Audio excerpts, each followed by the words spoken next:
Hello students, आज हम पढ़ेंगे कैटेगरीज ऑफ फंक्शन, या हम कह सकते हैं categories of user defined function. User defined function user के द्वारा डिफ़ाइन किए गए फंक्शन के बहुत सारे कैटेगरीज हैं, तो उन कैटेगरीज को आज हम पढ़ेंगे। तो आप एक देख रहे हैं function with argument and return, यानी कि ऐसा फंक्शन जिसमें आर्ग्यूमेंट भी पास हो रहे हैं एंड रिटर्निंग भी हो रही है, यानी कि आर्ग्यूमेंट पास होने के साथ साथ उसका जो रिटर्न टाइप है वो भी दिया जा रहा है। तो ये कैसे होता है, आइए देखते हैं।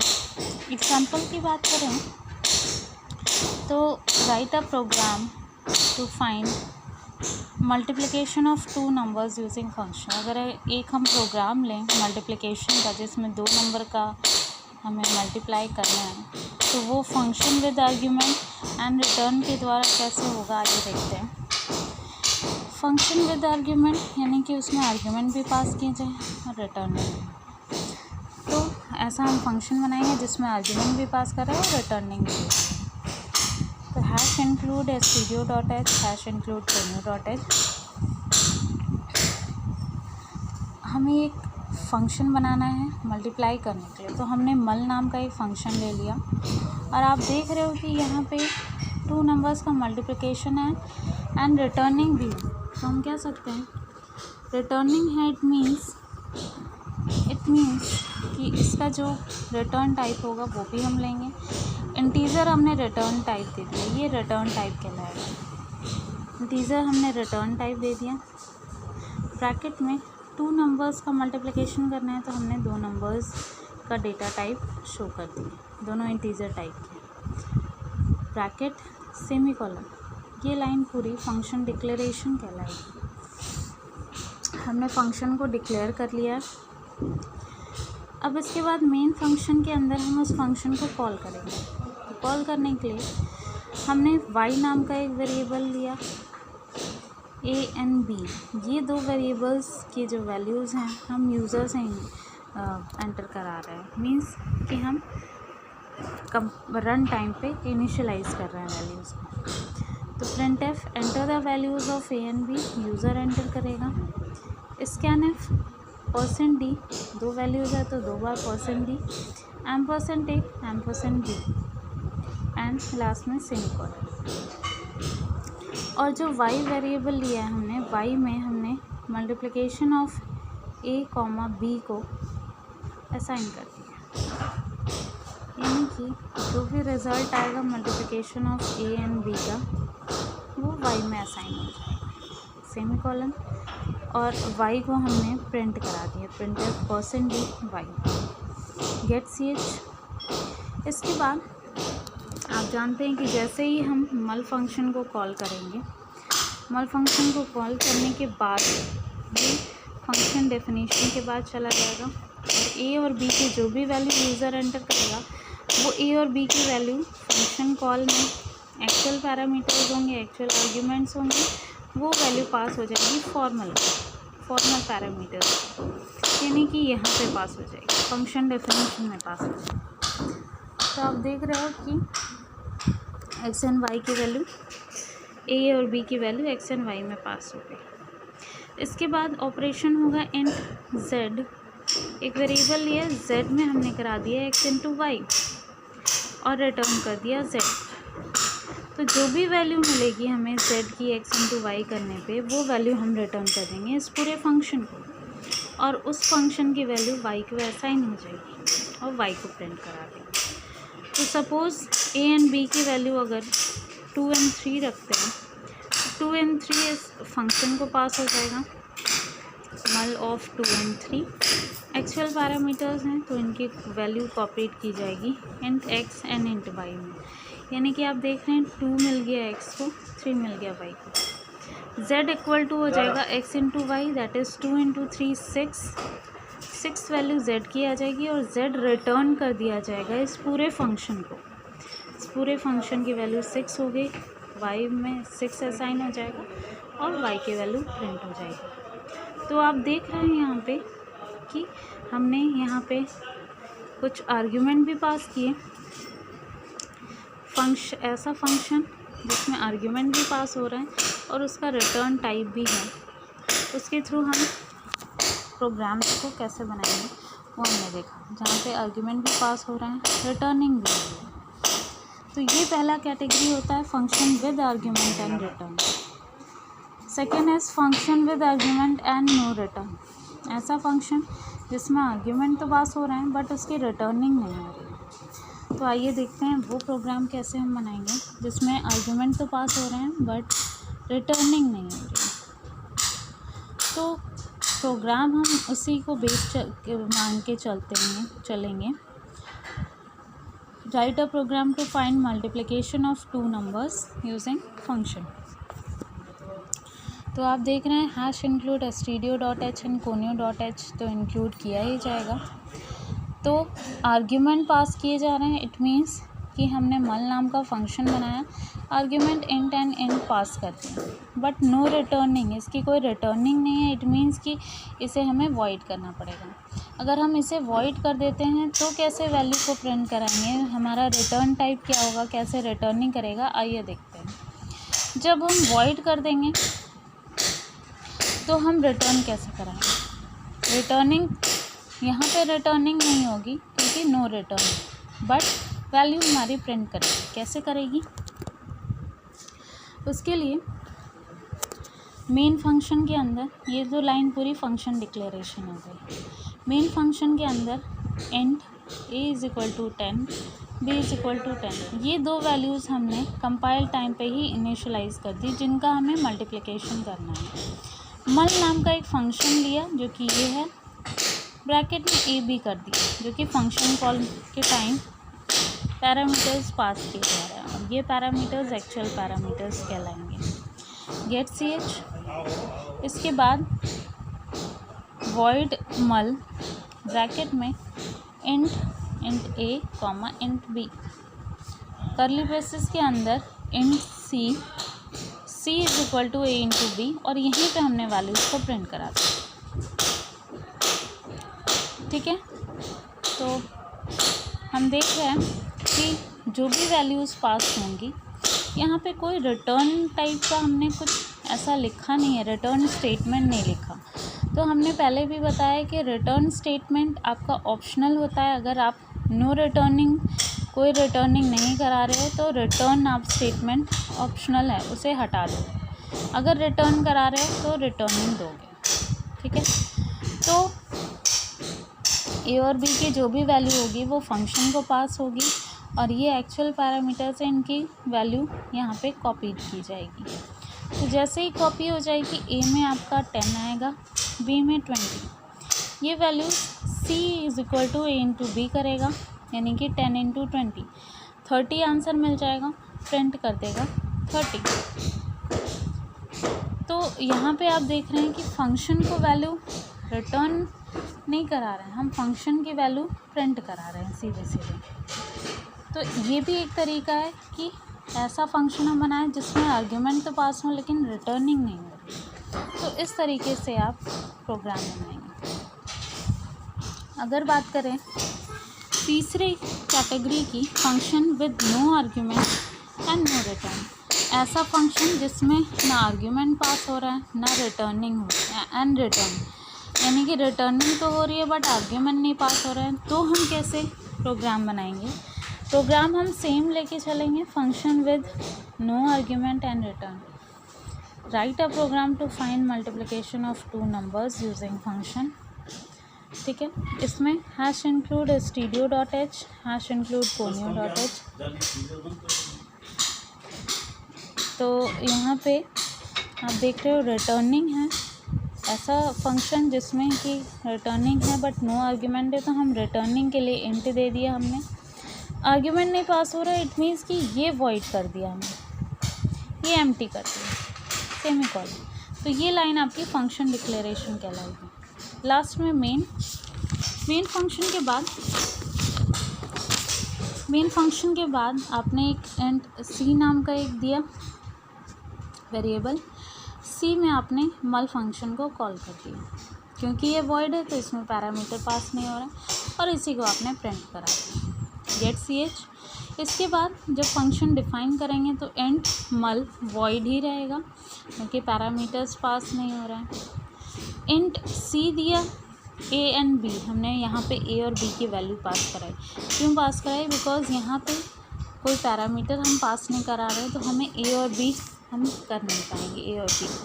तो कोई एक्चुअल वैल्यूज़ कॉपीड नहीं होगी फॉर्मल में, हम डायरेक्टली फॉर्मल की जो वैल्यूज़ हैं, फॉर्मल नहीं, हम डायरेक्टली जो यहाँ पे वैल्यूज़ हैं उन्हीं को ऑपरेट करेंगे। तो ए एंड बी की वैल्यूज़ इनिशलाइज कर दी गई। C is equal to A into B हो गया, that is A into B करने के बाद रिटर्न सी, सी की वैल्यू जो होगी रिटर्न हो जाएगी इस पूरे फंक्शन में, और फंक्शन की वैल्यू वेरिएबल को असाइन कर दी जाएगी और वही वैल्यू प्रिंट करा दी जाएगी। तो आप देख रहे हैं कि जैसे ही ये फंक्शन कॉल होगा ये फंक्शन डेफिनेशन के पास जाएगा, और यहाँ पे आप देख रहे हैं ए और बी की वैल्यू 5 है, तो सी की वैल्यू हो जाएगी 25, 5 इंटू 5।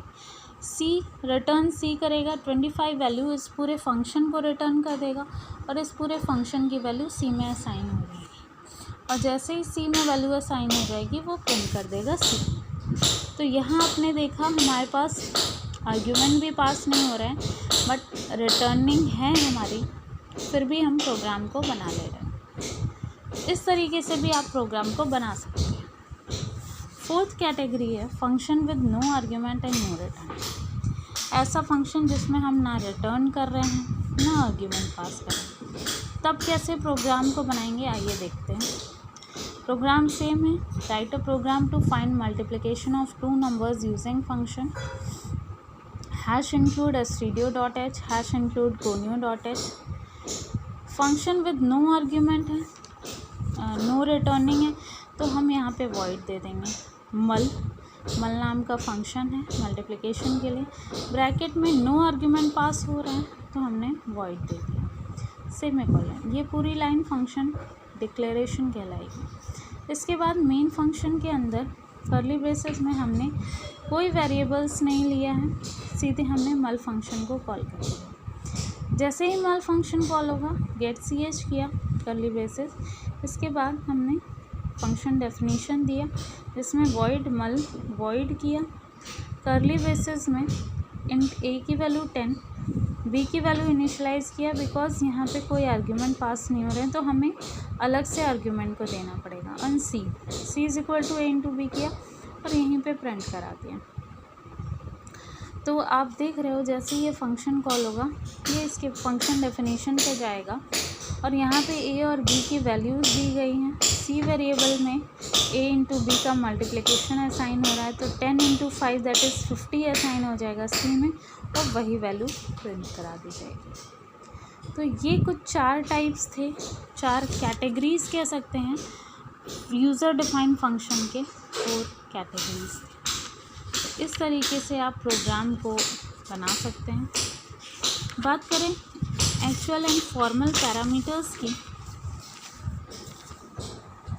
तो आर्ग्यूमेंट्स 2 टाइप के होते हैं, formal arguments and actual arguments.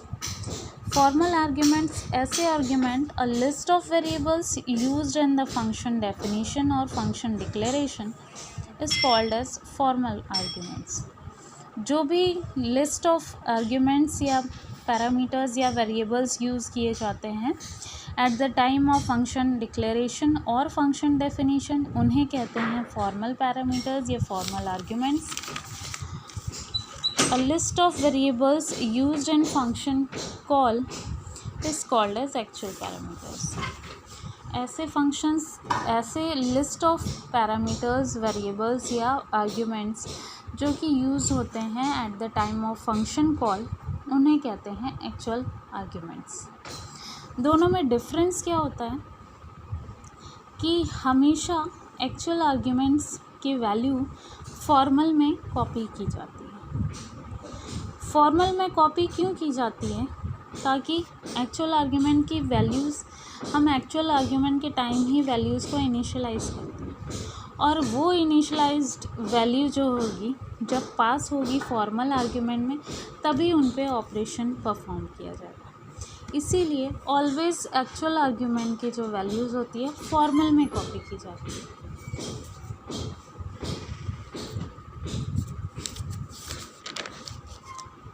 बात करें पैरामीटर पासिंग टेक्निक्स की, तो दो तरह की टेक्निक्स होती हैं, दो तरह की पैरामीटर पासिंग टेक्निक्स होती हैं। अब पैरामीटर को पास करने का दो तरीका है, या तो आप वैल्यूज़ को पास कराइए पैरामीटर्स के रूप में, या फिर आप उनके एड्रेसेस को पास कराइए। तो there are two types of parameter passing techniques, these are based on how actually parameter is pass to a function from calling function. Call by values, उनके वैल्यूज़ से उन्हें कॉल करिए, या फिर उन्हें एड्रेसेस से उन्हें कॉल करिए। हम ज़्यादातर वैल्यूज़ से ही उन्हें कॉल करते हैं। जब एड्रेस की बात करेंगे तो हम पॉइंटर का यूज़ करेंगे। When the value of actual argument is passed directly to the function, it is called as call by value. जब एक्चुअल आर्ग्यूमेंट की जो वैल्यूज़ है, जब वो एक्चुअल वैल्यूज़ डायरेक्टली पास की जाती है फंक्शंस को, एक्चुअल आर्ग्यूमेंट की वैल्यूज़, तो उन्हें कहते हैं call by values. In call by value only a copy of variable is passed, so any changes made to the variable in the called function will not be reflected in the calling function. अगर call by value यानी कि actual argument की जो value pass की जाती है formal में, अगर हम ऐसा करते हैं कि एक्चुअल वैल्यू को पास करते हैं फॉर्मल आर्ग्यूमेंट्स में, तो सिर्फ उसकी एक कॉपी जनरेट होती है फॉर्मल में, ना कि वो पूरा डेटा उठ के फॉर्मल में चला जाता है।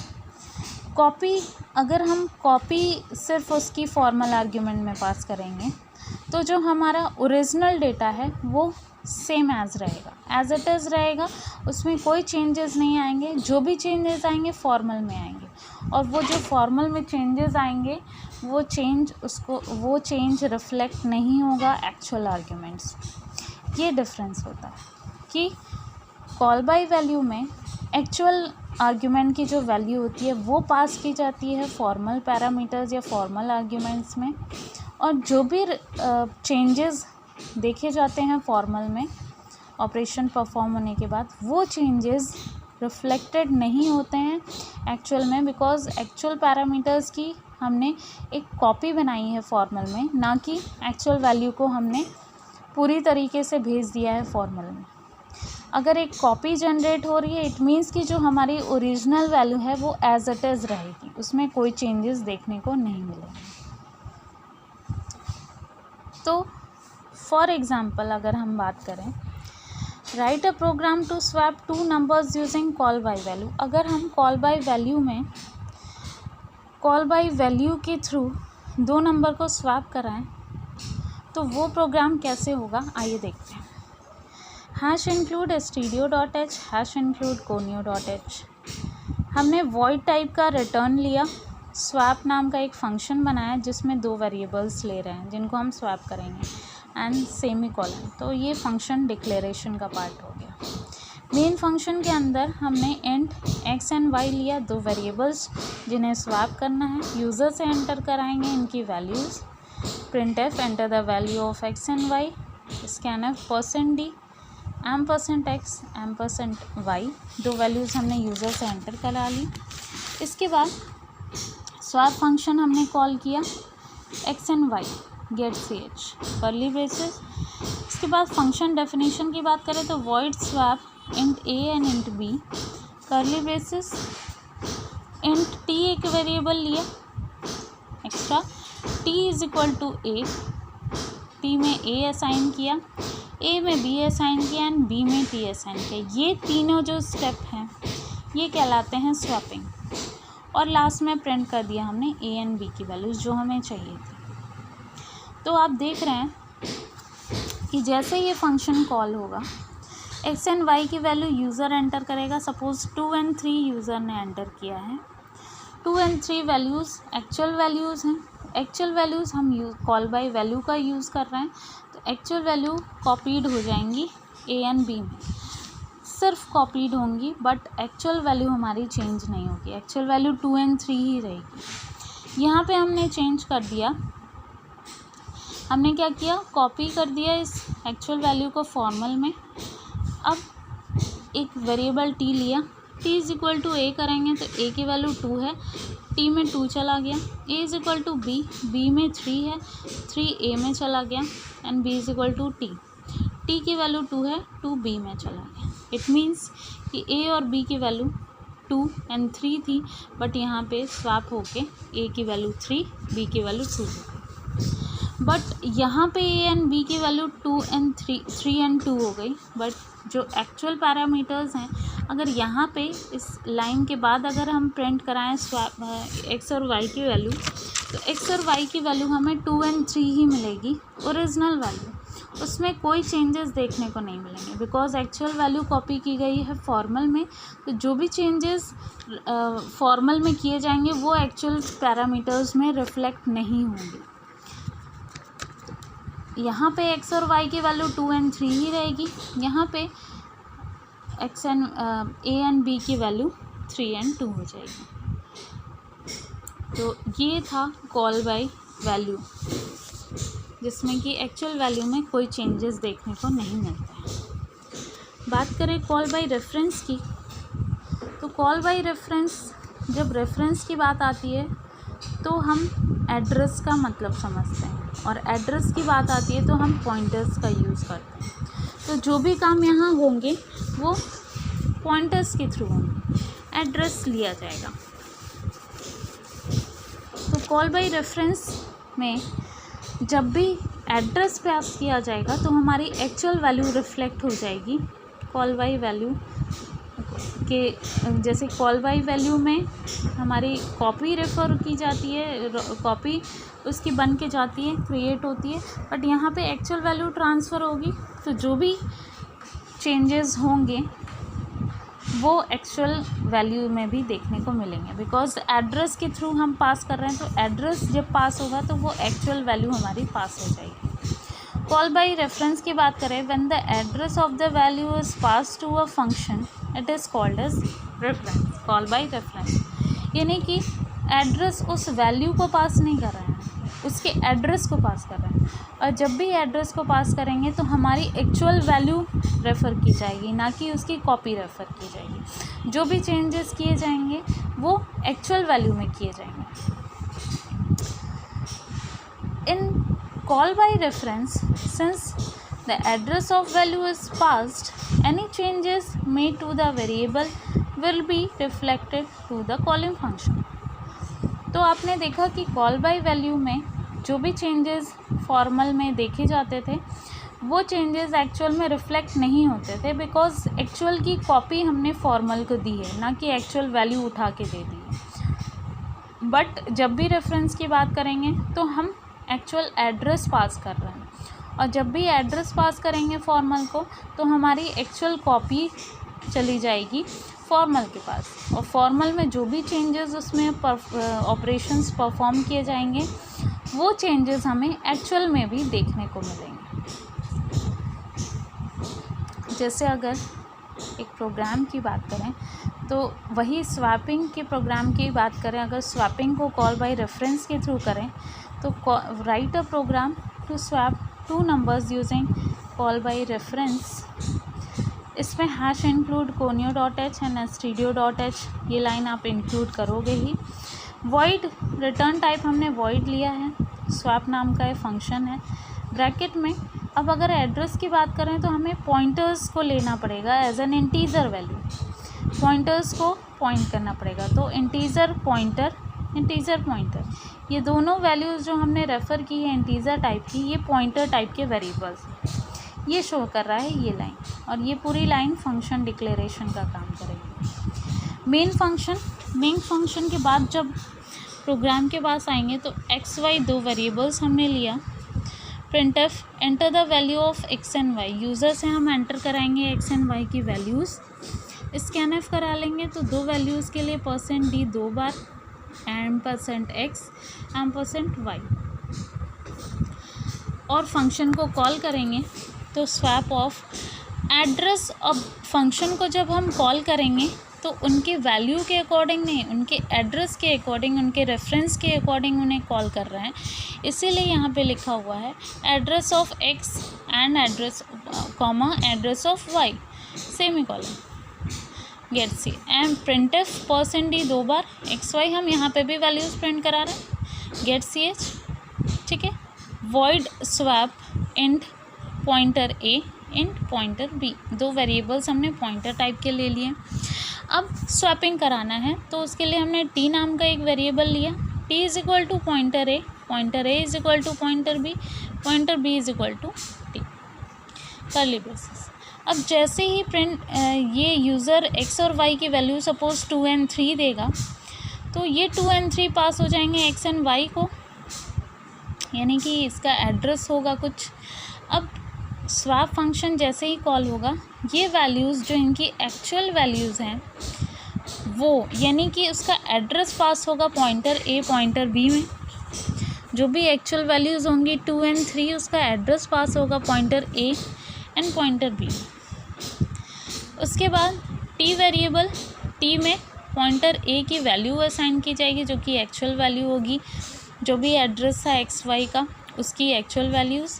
पॉइंटर ए में पॉइंटर बी की वैल्यू जाएगी एंड पॉइंटर बी में टी की वैल्यू जाएगी। इस तरीके से अगर हम यहाँ पे पॉइंटर ए और बी की वैल्यूज़ प्रिंट कराते हैं, पॉइंटर ए पॉइंटर बी की वैल्यू, तो वो वैल्यूज़ आएंगी 3 and 2।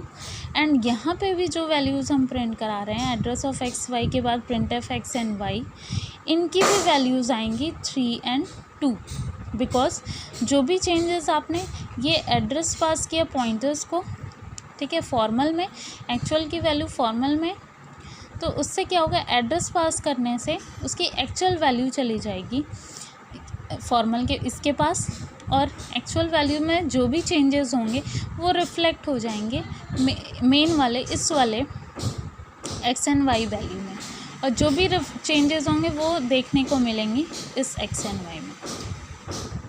तो इन दोनों में आपने डिफरेंस देखा। कॉल बाय वैल्यू में क्या होता है कि जब हम कॉल बाय वैल्यू, उनकी वैल्यू के थ्रू उन्हें कॉल करते हैं आर्ग्यूमेंट्स को, तो क्या होता है कि जो भी वैल्यूज़ होंगी, एक्चुअल वैल्यूज़ होंगी, उनकी कॉपी बन के जाती है फॉर्मल में, और फॉर्मल में जो भी चेंजेस आप करेंगे वो एक्चुअल में रिफ्लेक्ट नहीं होंगे, बिकॉज उसकी कॉपी बन के आई है, ना कि वो प्योर जो भी एक्चुअल वैल्यू थी वो पास नहीं की गई है, सिर्फ उसकी एक कॉपी बन के आई है। तो उससे क्या होगा कि जो एक्चुअल वैल्यू होगी वो आपकी एज इट इज़ रहेगी, उसमें कोई चेंजेस देखने को नहीं मिलेंगे। बट जब हम कॉल बाय रेफरेंस की बात करते हैं तो वहाँ पे एड्रेस पास किया जाता है, ना कि एक्चुअल वैल्यू। और जब भी हम एड्रेस पास करते हैं तो हम एक्चुअल वैल्यू की एड्रेस को पास करते हैं, एड्रेस में कोई भी चेंजेस नहीं हो सकते। एड्रेस आपका एक्चुअल एड्रेस पास होगा फॉर्मल में, यानी कि एड्रेस पे सारे चेंजेस होंगे, और जब भी एड्रेस पे चेंजेस होंगे तो आपकी जो एक्चुअल वैल्यू होगी वो जो भी चेंजेस किए जाएंगे फॉर्मल में वो चेंजेस रिफ्लेक्ट हो जाएंगे एक्चुअल में, और आपकी एक्चुअल वैल्यू पूरी तरह से चेंज हो जाएगी। तो कॉल बाय रेफरेंस, जब भी कॉल बाय रेफरेंस की बात करेंगे तो बात आएगी एड्रेस की, और एड्रेस को जो पॉइंट करना होगा तो हम वेरिएबल्स, नॉर्मल वेरिएबल्स का यूज़ नहीं करेंगे, हम पॉइंटर वेरिएबल्स का यूज़ करेंगे। और पॉइंटर वेरिएबल्स में आप जानते हैं कि pointer is a special type of variable which holds the address of another variable. Pointer ऐसे वेरिएबल होते हैं जो कि किसी दूसरे वेरिएबल्स के एड्रेस को स्टोर करते हैं, और जब पॉइंटर्स एड्रेस को स्टोर करेंगे तो हमारी एक्चुअल वैल्यू जो होगी वो ट्रांसफ़र हो जाएगी इन केस ऑफ कॉपीड, या कह सकते हैं कि एक्चुअल वैल्यू पास होगी इंस्टेड ऑफ कॉपी। तो जब एक्चुअल वैल्यू पास होगी तो जो भी चेंजेस हम उस एक्चुअल वैल्यू में करेंगे फंक्शन डेफिनीशन में, वो चेंजेस एक्चुअल चेंजेस ही रिफ्लेक्ट हो जाएंगे जब हम फंक्शन को कॉल करेंगे। और जब फंक्शन को कॉल करेंगे तो हमारा जो भी फंक्शन डेफिनेशन में चेंजेस हुए थे वो चेंजेस हमें देखने को मिलेंगे अपने एक्चुअल वैल्यूज़ में, और हमारी जो एक्चुअल वैल्यू होगी वो भी पूरी तरह से चेंज हो जाएगी।